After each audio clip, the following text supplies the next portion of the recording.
Bismillahirrahmanirrahim. Assalamualaikum warahmatullahi wabarakatuh.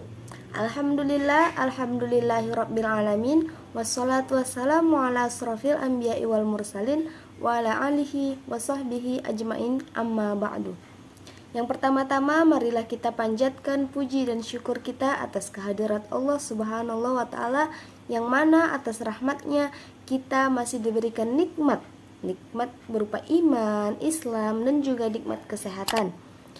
Nah, nama saya Ainaya Husna, saya dari PAI 3 semester 2. Di sini saya akan membuat video pembelajaran tentang bahasa, yang mana untuk memenuhi tugas mata kuliah Bahasa Indonesia. Pada kesempatan kali ini, saya akan mengangkat tema tentang konsep hakikat bahasa. Nah, adapun materi yang akan saya paparkan yakni pengertian bahasa, fungsi bahasa, sifat bahasa, dan juga kedudukan bahasa itu sendiri. Yang pertama, adapun pengertian bahasa. Apa itu bahasa? Bahasa merupakan komunikasi manusia yang tersusun secara tertulis ataupun tidak tertulis untuk membentuk satuan yang lebih besar lagi. Contohnya seperti apa?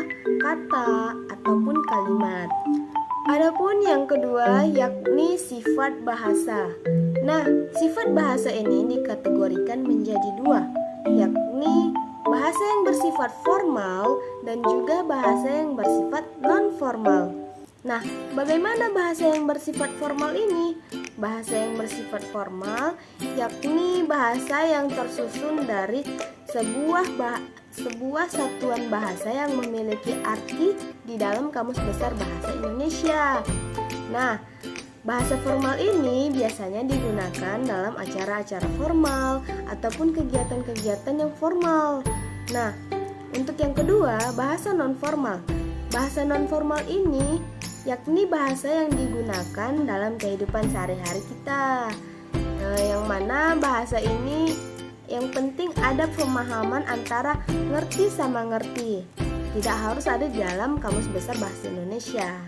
Nah, itu dia tentang sifat bahasa. Nah, yang selanjutnya adapun fungsi bahasa. Apa sih fungsi bahasa itu? Yang pertama, bahasa digunakan sebagai alat untuk mengekspresikan diri, bagaimana kita terhadap keadaan kita dan juga emosional yang ada di dalam diri kita, seperti marah, senang, gembira, sedih, dan lain sebagainya. Yang kedua, fungsi bahasa sebagai alat komunikasi.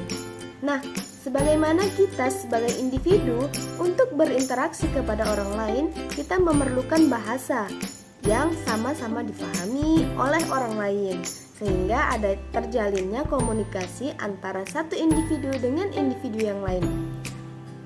Adapun kedudukan bahasa Indonesia sendiri yakni yang pertama sebagai bahasa nasional dan yang kedua sebagai bahasa negara.